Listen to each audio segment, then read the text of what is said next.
Hello, my name is Alexandria Bula, and I will be doing my presentation on oxycodone.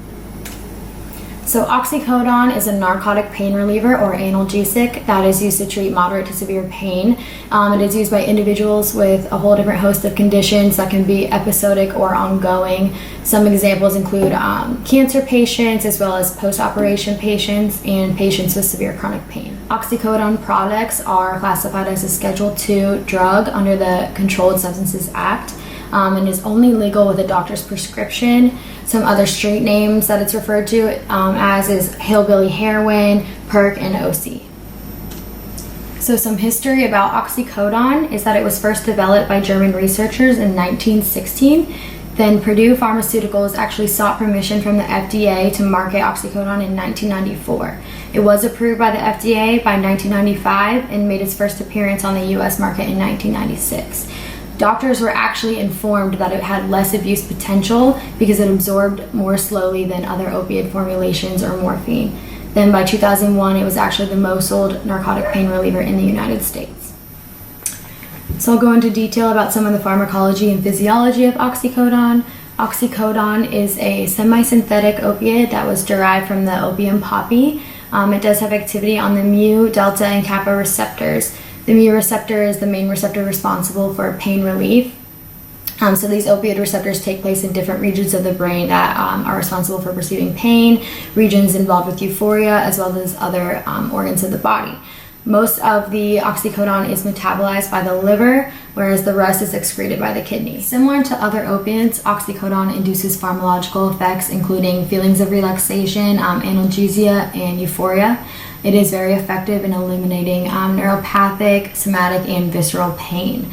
The effects begin to start about 1 hour after administration and last up to about 12 hours. Some acute side effects of oxycodone include itching, sweating, loss of appetite, constipation, nausea, vomiting, dry mouth, headache, and fatigue. Long-term use of oxycodone or individuals who have become addicted have been shown to have abnormal thoughts, confusion, anxiety, abnormal dreams, insomnia, depression, agitation, depersonalization, and hallucination. So I'll go ahead and read off some statistics about oxycodone. An estimated 100 million Americans suffer from chronic pain, and a quarter of them say it is severe enough to limit their quality of life. It has been reported that the consumption of oxycodone is increased by almost 500% from 1999 to 2011. By 2011, the number of opioid prescriptions written for pain treatment has tripled to 219 million. By 2011, 17,000 Americans were dying every year from prescription opioid overdoses. By 2014, in some small towns in the southeastern U.S., between 1/6 and 1/8 of the population was taking opiates for more than a month, according to some surveys. The National Survey on Drug Use and Health in 2015 revealed that in the USA, approximately 27.9 million people aged 12 or older used oxycodone products. From this, 4.3 million people aged 12 or older reported misusing these products in the past year, representing 1.6% of the population aged 12 or older. According to the Substance Abuse and Mental Health Services Administration, approximately 70% of those abusing pain-relieving medications receive them illicitly, and less than 20% acquire the drugs directly through a prescription from a doctor. And according to the CDC, opiates kill about 130 Americans daily. So next I'll talk about susceptible populations. The three main susceptible populations are pain patients, street addicts, and adolescents. Although pain patients are being prescribed the drug for pain management, they're still just as vulnerable into developing drug dependence or tolerance. Oxycodone has become a very popular street drug because of its ability to induce a heroin-like euphoria. Sellers et al. Conducted a study regarding opioid formulations and found that oxycodone was the most attractive. Another study regarding opioid or oxycodone dependent patients claimed that 37% of the patients got their oxycodone solely from a physician's prescription. 26% claimed that they got their oxycodone from a physician's prescription as well as off the streets, and 21% of participants claimed they got their oxycodone solely from the street. So it was reported that most prescription opioid abuse is initiated with oxycodone products, and the age of first use for these products is on average around 15 years old. It was found that the misuse of oxycodone by adolescents was largely experimental, but some did claim to use it to get high or to stop pain.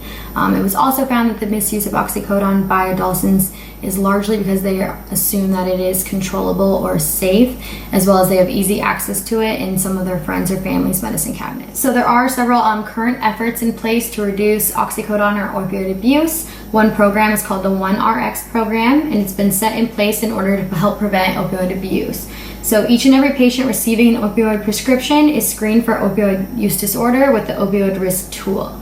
On the basis of the screening results, pharmacists provide education and interventions such as naloxone prescribing and dispensing, referral to community support services, opioid misuse consultation, provider contact, and medication take-back consultation.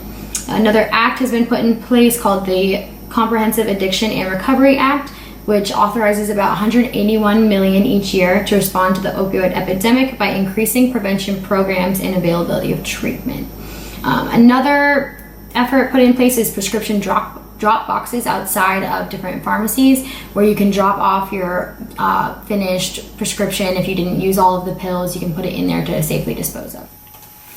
All right, so my prevention plan begins with physicians attempting to find alternative ways to manage pain before prescribing oxycodone. So examples of this could be physical therapy or seeing a chiropractor. Next, I believe policies should be put in place to regulate prescriptions as well as reducing prescription amounts. So it should be looked at whether this patient is being prescribed it just for post-operation and only needs it for a few days, or if they have chronic pain and normally are prescribed a few months. I do think that these prescriptions should be monitored or cut in half or lessened so that they can do regular screenings with the patients, similar to the 1RX program. The physician can do regular screenings to see if they're suffering from opioid use disorder and make sure that everything is going okay with their patients. I do believe that counseling sessions should be provided with any patients that are prescribed oxycodone. This is due to the negative effects that can come along with it, such as depression, abnormal thoughts, anxiety. And with that, I also believe that financial support should be provided in case the patient can't afford counseling sessions on their own or their insurance doesn't cover it. Lastly, I believe that education and public awareness is very important. So education will be in the physician's offices as well as in schools. Physicians should clearly state to their patients how addictive the drug is, as well as inform them of all the negative side effects that may possibly outweigh the benefits, so that the patient knows exactly what they're getting into with this prescription. As well as education in the schools, I think should be highly implemented into health class. So some education partners could be the police department, the health department, physicians, as well as those health teachers and school staff. So in conclusion, oxycodone is a huge contributor to the opioid epidemic. Good intentions to improve pain and suffering led to increased prescribing of opioids, which contribute to the misuse of opioids and even a lot of deaths. With increased opioid misuse, drug overdoses have become the leading cause of death for Americans younger than the age of 50 and is a growing problem. That being said, drug prevention programs are a significant part of the strategy to reduce the prevalence of substance use disorders and should continue to be a priority in order to combat the opioid crisis. So this is a list of references used for this presentation, and thank you so much for listening.